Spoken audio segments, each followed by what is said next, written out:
Bienvenidos a esta serie, este taller que se llama La vida en el reino, el cielo en la tierra. Una gran serie sobre un tema muy importante que es el reino de Dios. Quiero comentarles que hice algunos ajustes en el calendario por algunas necesidades y algunas ideas también que han llegado a lo largo de estas semanas acerca de cómo poder complementar mejor esta serie. Básicamente el cambio que estoy haciendo es que el jueves 17 de agosto estoy asignando una nueva clase que se llama Negocios en el Reino. Sí, también tenemos que hablar de ese tema por varias situaciones. Negocios en el reino, es importante ya poner un estándar bíblico de que si vas a hacer un negocio en el pueblo de Dios, que al menos entiendas las bases espirituales de cómo hacer eso. Y también añadí otra clase, obviamente reajusté las demás, pero añadí una clase más el 28 de septiembre, que va a ser la última del taller, que se llama El Día del Señor. ¿Y qué va a ser el objetivo de esta clase? Presentar cómo debe ser un servicio en la iglesia, cómo debe ser una bienvenida, cómo debe ser una santa cena, un mensaje de la ofrenda, pasar a dar un testimonio, etcétera. Cada sección del servicio, cómo debe ser. Estamos participando en los sectores de nuestra región y vamos a continuar haciéndolo, pero es importante saber, pues bíblicamente hablando, qué es lo mejor para esas participaciones y de esa manera complementar todo el tema del reino de Dios. La clase de hoy se llama entonces Relaciones espirituales en el reino. Recordemos que estamos siguiendo el libro de trabajo Life in the Kingdom de Dave Pokta de la serie Grounded y también pues basándonos en material de la serie The Kingdom of God, el reino de Dios, de nuestros hermanos Tom Jones y Steve Brown, 3 libros impresionantes sobre este tema. Yo creo que los mejores que se han escrito en nuestro movimiento sobre el tema del reino de Dios. Bueno, te voy a hacer una pregunta. Imagínate que vas a empezar o vas a llevar una línea de trabajo secular, ya te contrataron en un lugar y te presentan estos dos panoramas.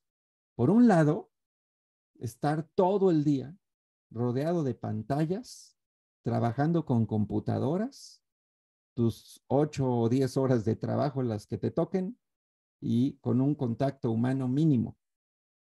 Y por otro lado, estar todo el día trabajando con personas difíciles, con emociones por todos lados, con sentimientos, algunos enojados, algunos amargados, algunos frustrados. ¿Cuál prefieres? Honestamente, ¿cuál de los dos prefieres? Yo en mi naturaleza humana, como yo soy, 100% el uno. Siempre.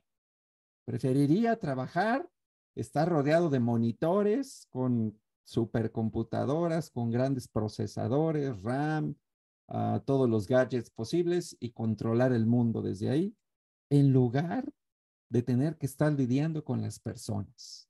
Porque es difícil, ¿estás de acuerdo? Es difícil lidiar con las personas.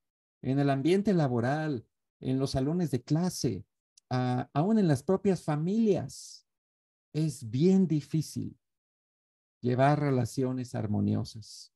Siempre pasan cosas, a veces no quedan bien las cosas y muchas veces se vuelve un tormento ir a trabajar porque sabes el ambiente horrible que te espera. Muchas veces se vuelve un tormento llegar a tu casa porque ya sabes el ambiente horrible que te espera. Y ojalá no se vuelva un tormento llegar a la iglesia porque sabes el ambiente horrible que te espera, ¿verdad? Entonces, aquí viene uno de los temas más cruciales del estudio del reino de Dios, las relaciones espirituales entre los creyentes. Cantábamos hace rato, Hine Ma Tov. ¿Qué es esto? Pues las primeras frases del Salmo 133 que dice, cuán bueno y cuán agradable es que los hermanos convivan en armonía. Es como el buen aceite que desde la cabeza va descendiendo por la barba de Aarón, hasta el borde de sus vestiduras. Es como el rocío de Hermón, que va descendiendo sobre los montes de Sión, donde se da esta armonía. El Señor concede bendición y vida eterna. ¿Sí? Cuán bueno y agradable es, dice el pasaje, que los hermanos convivan en armonía. Bueno, si tienes tiempo en la fe, seguro recuerdas momentos memorables de convivencia, de armonía, tal vez una comida con discípulos, tal vez una salida al cine, tal vez un tiempo de citas para salir y hacer amistad con hermanas, ¿no? Los solteros, solteros con solteras, o tal vez un campamento o un retiro. Todos los que tenemos tiempo en el cristianismo podemos recordar esos eventos especiales. Curiosamente, en la iglesia donde yo me congregaba antes, en 9 años que estuve ahí, solo recuerdo como 2 o 3 ocasiones memorables de convivencia. Y fueron en un viaje que hice a Israel con mi mamá, a Tierra Santa. Recuerdo, por ejemplo, estar cantando canciones en hebreo, ahí por el río Jordán, o estar en el lugar de la última cena y sentir así una vibra especial, ¿no? Todos juntos, ese tipo de cosas. Pero fuera de eso, que fue algo extraordinario, fuera de eso, no recuerdo eventos de convivencia memorables, no recuerdo momentos dignos de una foto, que la ves y recuerdas qué increíble fue ese día. Tenemos que entender que en que la congregación, los miembros del cuerpo de Cristo, vivamos en armonía, es algo glorioso, es algo que le agrada mucho a Dios y es uno de los temas cruciales, como te decía, en el estudio del reino de Dios. La armonía, la relación espiritual entre creyentes. Y hay un estándar que nos puso Jesús, un estándar alto, que esto no se da de gratis y muchos grupos de creyentes pueden llegar a fracasar en sus intentos de hacer buenas relaciones unos con otros, básicamente por no fijarse en el estándar de Jesús. Es donde primero tenemos que mirar. Juan 13:1. Se acercaba la fiesta de la Pascua. Jesús sabía que le había llegado la hora de abandonar este mundo para volver al Padre. Y habiendo amado a los suyos que estaban en el mundo, los amó hasta el fin. Llegó la hora de la cena. El diablo ya había incitado a Judas Iscariote, hijo de Simón, para que traicionara a Jesús. Sabía Jesús que el Padre había puesto todas las cosas bajo su dominio y que había salido de Dios y que a él volvía. Perdón.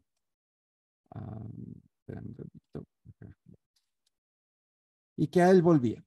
Así que se levantó de la mesa, se quitó el manto y se ató una toalla a la cintura. Luego echó agua en un recipiente y comenzó a lavarle los pies a sus discípulos y a secárselos con la toalla que llevaba a la cintura. Cuando llegó a Simón Pedro, éste le dijo: ¿Y tú, Señor, me vas a lavar los pies a mí? Ahora no entiendes lo que estoy haciendo, le respondió Jesús, pero lo entenderás más tarde. No, protestó Pedro, jamás me lavarás los pies. Si no te los lavo, no tendrás parte conmigo. Entonces, Señor, no solo los pies, sino también las manos y la cabeza. El que ya se ha bañado no necesita lavarse más que los pies, le contestó Jesús, pues ya todo su cuerpo está limpio, y ustedes ya están limpios, aunque no todos. Jesús sabía quién lo iba a traicionar, y por eso dijo que no todos estaban limpios. Cuando terminó de lavar los pies, se puso el manto y volvió a su lugar. Entonces les dijo: ¿entienden lo que he hecho con ustedes? Ustedes me llaman maestro y señor y dicen bien, porque lo soy. Pues si yo, el Señor y Maestro, les he lavado los pies, también ustedes deben lavarse los pies los unos a los otros. Les he puesto el ejemplo para que hagan lo mismo que yo he hecho con ustedes. Ciertamente les aseguro que ningún siervo es más que su amo y ningún mensajero es más que el que lo envió. ¿Entienden esto? Dichosos serán si lo ponen en práctica. Muy bien. ¿Qué estamos viendo aquí? El poder del ejemplo de Jesús. En el versículo 1, él hace un compromiso con ellos. Dice el versículo 1 que los amó hasta el fin. Él estaba comprometido a amar a sus discípulos. Sabemos esta historia cuando le lava los pies a los apóstoles, pero curiosamente, de acuerdo al versículo 4, este acto lo hizo durante la comida. Y esto no se hacía durante la comida. El lavado de pies se hacía normalmente cuando la gente llegaba a la casa de la calle y los esclavos lavaban los pies de los invitados y luego ya se sentaban a la mesa. Pero en este caso, Jesús lo hizo durante el tiempo que ya estaban a la mesa. Esto fue intencional.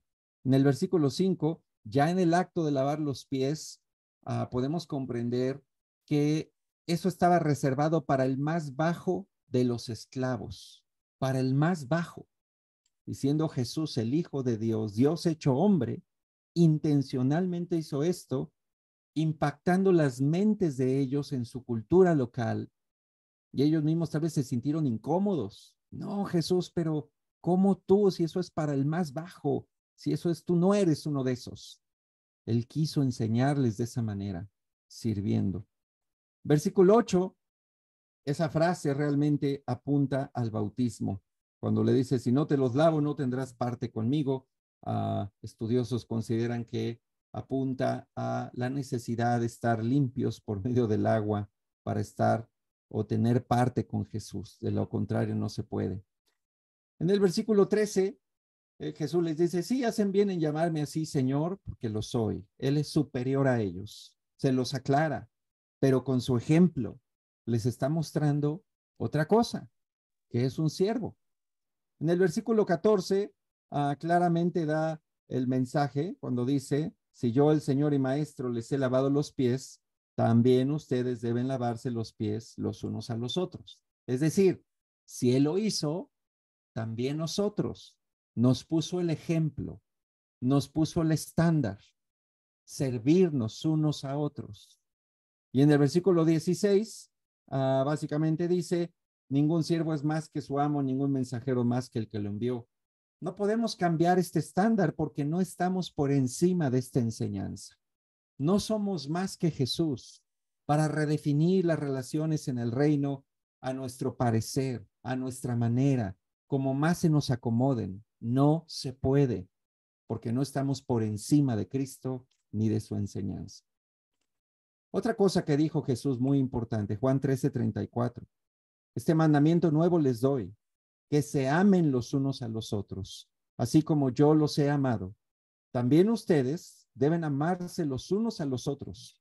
De este modo sabrán que son mis discípulos, si se aman los unos a los otros. Bueno, aquí Jesús otra vez eleva el estándar y habla del amor unos a otros, pero dice algo fundamental. Todos sabrán que son mis discípulos. ¿Cómo? Porque hablan la doctrina correcta, porque dan la enseñanza correcta, porque tienen un gran ministerio de alabanza, porque tienen instalaciones muy bonitas, porque esto, porque el otro. No. ¿Cuál iba a ser la evidencia? ¿Cuál iba a ser la prueba para el mundo de que éramos verdaderos seguidores de Cristo? Él dice, si se aman los unos a los otros. Una iglesia donde no hay ese amor fraternal, ese cuidado unos a otros, esa cercanía, esa construcción de relaciones sanas unos con otros, básicamente no está reflejando a Jesús. No importa cuán grande sea, no importa cuán bonita sea, no importa cuán antigua sea, no está reflejando a Jesús. El ingrediente vital para que el mundo se convenza de que está Cristo aquí es el amor fraternal. ¿Ves qué importante es esto? Amarnos unos a otros. Así que ese es el estándar. Un estándar de amor por las personas, un estándar de servicio unos a otros, un estándar de humildad unos con otros. Y acuérdate, no lo podemos cambiar. No somos más que Jesús. Lo único que podemos hacer es aplicar a nuestras vidas diarias y especialmente a las relaciones con otros creyentes. Así es que vamos a ver algunos pasajes que nos muestran cómo se ven esos estándares o esos principios que nos puso Jesús ya en la práctica, en el día a día con otros miembros del reino de Dios. Primera de Juan 3:16. En esto conocemos lo que es el amor, en que Jesucristo entregó su vida por nosotros. Así también, nosotros debemos entregar la vida por nuestros hermanos. Si alguien que posee bienes materiales ve que su hermano está pasando necesidad y no tiene compasión de él, ¿cómo se puede decir que el amor de Dios habita en él? Queridos hijos, no amemos de palabra ni de labios para afuera, sino con hechos y de verdad. Esto está fuerte, ¿ok? Esto está fuerte porque nos lleva a otro nivel de amor fraternal. No solo palabras, sino acciones. Primera de Juan es claro, de hecho el apóstol Juan le llamaban el apóstol del amor, habla mucho del amor en todo el evangelio de Juan, las 3 cartas, pero aquí nos deja claro, amar a nuestros hermanos se trata de acciones, no solo de palabras, no solo voy a orar por ti, sí, voy a tenerte en mis oraciones, voy a tenerte presente, no, ¿qué vas a hacer por el hermano necesitado? ¿Qué acción? ¿Qué cosa específica? ¿Qué decisión? ¿Ves? Eso fue lo que a mí me incomodó desde que llegué a la iglesia. Te lo digo honestamente. Yo soy por naturaleza una persona muy egoísta que solo piensa en sí.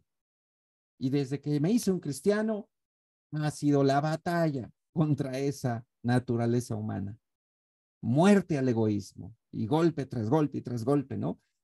Y la misma convivencia en la iglesia me llevaba a tener que negarme, a tener que decir, ok, está bien, lo voy a hacer. Ok, está bien, voy a ayudar o voy a ir a esa actividad o voy a visitar a ese hermano o le voy a hablar. Pero es algo que puede regresar en nosotros una y otra vez, ese egoísmo. No, solo quiero pensar en mí. No me hablen de hermanos. No, el apóstol Juan nos dice, no es solo palabras, acciones. Si ves que tu hermano necesita ayuda material, si ves que tu hermano necesita qué comer, si ves que tu hermano necesita apoyo en alguna situación, acciones. La semana pasada ya finalmente cambié a mis papás de la ciudad donde vivían para su casa y pues fue todo un lío, ¿no? Ya sabes cómo es una mudanza, todo bien rápido, todo bien intempestivo, bien cansados, casi sin dormir. Bueno, lo hicimos. Cuando llego a su casa allá en Aragón, casi justo al mismo tiempo que llegamos, llega todo un grupo de discípulos de esa parte de la iglesia a ayudarnos a descargar. Yo no se los pedí, mi papá no se los pidió, pero llegaron. Yo me sentí muy conmovido. Yo no quería molestar a nadie. Yo no quería pedirle a nadie que fuera. Yo, mi papá, yo y las personas de la mudanza lo íbamos a hacer, pero me conmovió mucho. Ver, y no eran hermanos jóvenes, fuertes, ¿no? Eran gente mayor, varios de la tercera edad. Llegaron a ayudar. Yo estaba, wow, qué corazón tienen los discípulos. Esas son las cosas que yo vi cuando me empecé a acercar a la iglesia, cuando me convertí, que terminaron por convencerme que necesitaba crucificar ese egoísmo que cargaba y esforzarme por amar a mis hermanos con hechos, no solo con palabras, pero también con palabras. Romanos 15:14. Por mi parte, hermanos míos, estoy seguro de que ustedes mismos rebosan de bondad, abundan en conocimiento y están capacitados para instruirse unos a otros. Sí, acciones, pero también palabras. ¿Cómo? La consejería cristiana. Es un hermano desanimado, es una hermana pasando un mal momento. Hay hermanos que están pasando pérdidas familiares, muertes de familiares. En nuestra iglesia casa falleció la hermana de nuestro hermano Miguel Carballo, a quien le damos nuestro más sentido pésame también. Y un abrazo y pues deseo que Dios consuele a su familia. Pero en la vida pasan esas cosas de repente, malas noticias. Y la pregunta es, ¿nos acercamos a poder aconsejar? ¿Brindamos algún consuelo? ¿Hacemos un esfuerzo por, oye, ¿quieres que oremos juntos? Oye, te quiero compartir algo que a mí me ayudó en tiempos así. Algo. Al final es una acción también. La consejería es una acción. No solo son buenos deseos, es buscar escrituras para la persona, abrir la Biblia, sentarse en un tiempo, a lo mejor invitarle el café, platicar, hablar. Eso también es amor. Eso también es construir relaciones espirituales en el reino. ¿Ok? Luego hay otra bien importante, que luego no le damos tanta importancia. Hebreos 10:24. Preocupémonos los unos por los otros a fin de estimularnos al amor y a las buenas obras. No dejemos de congregarnos como acostumbran hacerlo algunos, sino animémonos unos a otros y con mayor razón ahora que vemos que aquel día se acerca. Wow. Haciendo esta clase entendí una nueva dimensión para mí de lo que es congregarnos. ¿Okay? Por años podríamos ver este pasaje como no dejen de reunirse y háganlo y reúnanse. Y ya, bueno, sí, hay que cumplir el deber de ir a la iglesia. Pero aquí como que entendí otra parte de lo que es este pasaje. Congregarnos es amarnos unos a otros, hacerme presente en la iglesia. Yo sé que no siempre tenemos ganas. No voy a preguntar en el chat quién no tenía ganas de ir el domingo. ¿Quieren que les pregunte? No les voy a preguntar para no evidenciarnos, ¿verdad? A lo mejor yo era el primero que iba a levantar la mano. A veces no tenemos ganas. Esto no es cuestión de ganas. Es una cuestión, obviamente, de que vamos a recibir alimento, vamos a alabar a Dios, pero también en el contexto de este pasaje es un acto de amor a la iglesia, porque estamos preocupados y queremos participar de animarnos unos a otros a hacer el bien, de estimularnos a las buenas obras. Presentarnos físicamente en una reunión de la iglesia es un acto de amor por la iglesia, porque es importante estar ahí, ¿ok? Y mira, puede ser que no lo has visto así, pero ir a la iglesia con tu presencia estás diciendo, yo los amo. Para mí es importante estar aquí hoy por ustedes, ¿ves? Entonces, veámoslo de esa manera. Cambiemos nuestra visión del congregarnos sin importar si nos dan ganas o no, porque a veces pasa, es amar a la iglesia, estar ahí para ellos. Santiago 4:11. Hermanos, no hablen mal unos de otros. Si alguien habla mal de su hermano o lo juzga, habla mal de la ley y la juzga. Y si juzgas la ley, ya no eres cumplidor de la ley, sino su juez. No se quejen unos de otros, hermanos, para que no sean juzgados. El juez ya está a la puerta. Esto fue Santiago 4:11 y 5:9. Bueno, pensando en construir relaciones espirituales en el reino, ¿qué son cosas que dañan mucho las relaciones unos a otros? Pues está aquí, en este pasaje.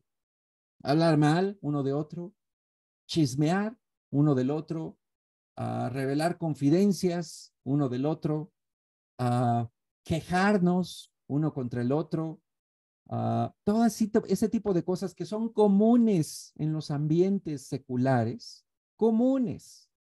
Y no importa si vas a un ambiente de gente sin educación y que no tuvo muchas oportunidades en la vida, o si vas a un ambiente de gente con títulos universitarios, el corazón humano es el mismo. Te vas a encontrar lo mismo. Hablan diferente, se visten diferente, pero al final hay los mismos problemas en todos los grupos humanos de cualquier nivel. Esto que estamos viendo en pantalla. Entonces, la Biblia nos advierte que en el reino de Dios debemos cuidar estos aspectos para no dañar nuestras relaciones unos con otros. ¿Cuántas veces no tenemos que estar pidiendo perdón de cosas que dijimos de alguien o de alguna queja que hicimos o de palabras hirientes que le hicimos a alguien? O sea, piénsalo. Seguramente lo has hecho, yo también lo he hecho, te lo han hecho a ti, pero el llamado es no cuántas veces me lo han hecho, sino tener cuidado. Hermanos, debemos cuidar nuestras relaciones en la iglesia. Son valiosas. Debemos protegerlas, debemos cuidarlas y no estarlas echando a perder por nuestra lengua fuera de control.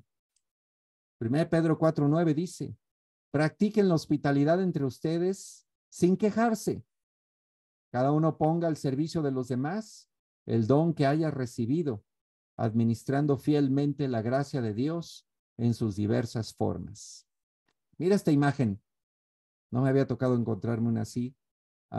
Una recepción hospitalaria en una casa de del antiguo Imperio Romano del primer siglo. Más o menos así se vería, ¿no? Un acto de hospitalidad. Ahí está la esposa en la entrada, recibiendo a los visitas, creo que son uvas o algo así, otra canasta con otras frutas, uh, las jarras ya listas con las bebidas, que normalmente era vino mezclado con agua, los niños corriendo para ayudar en la mesa. Esta imagen, la hospitalidad.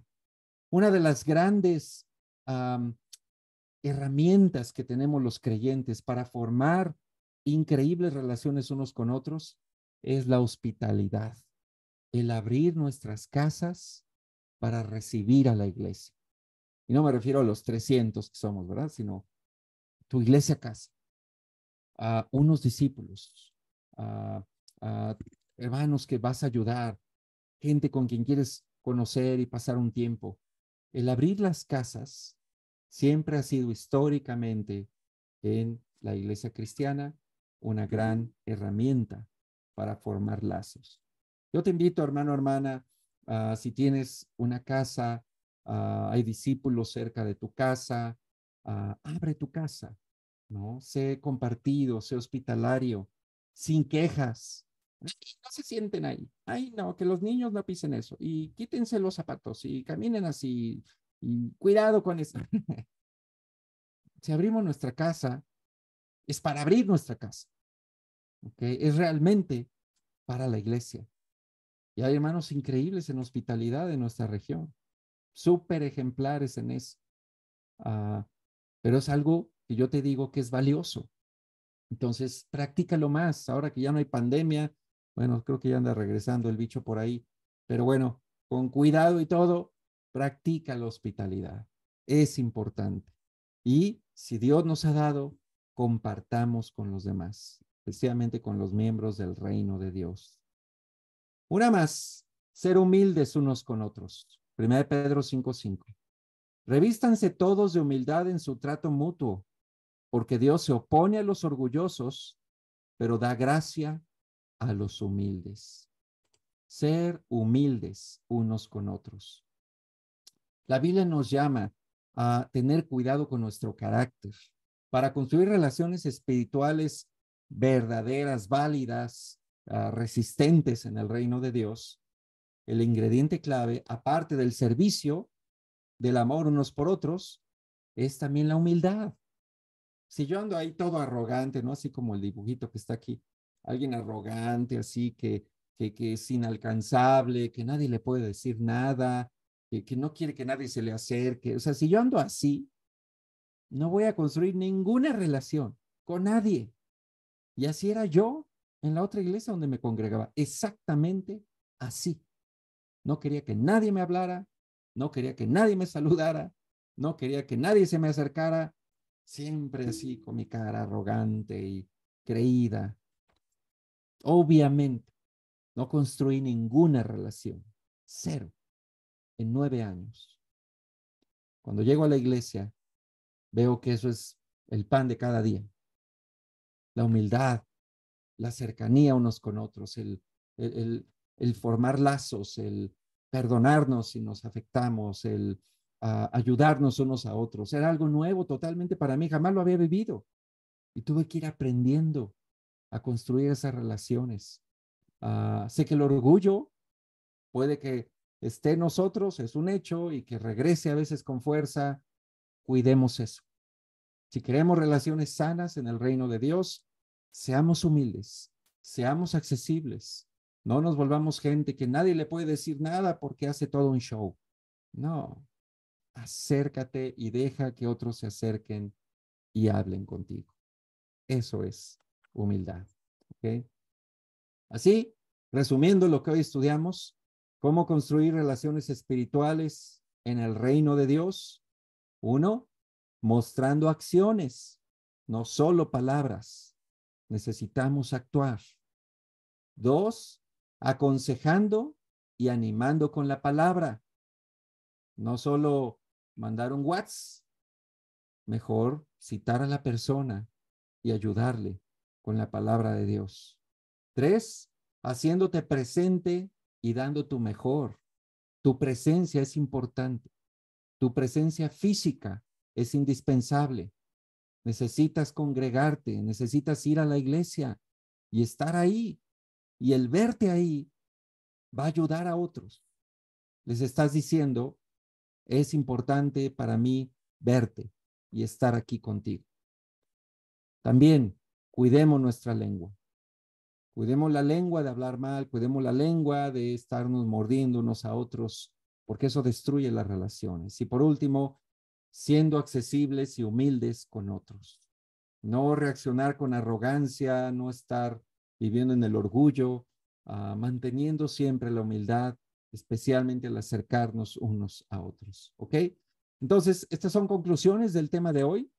La clase está completamente enfocada al tema de relaciones espirituales en el reino de Dios, y con eso estamos concluyendo esta ya sexta clase, según parece. Déjeme ubicar aquí en dónde vamos. Sí, es la clase número 6, relaciones espirituales en el reino. Prepárate para la que viene, negocios en el reino. Va a estar buena. Desde pedir 100 pesos prestados hasta ser socios para una inversión. Así, todo eso, hay principios espirituales que debemos seguir. Gracias a todos. Voy a cerrar grabación y les muestro algo más.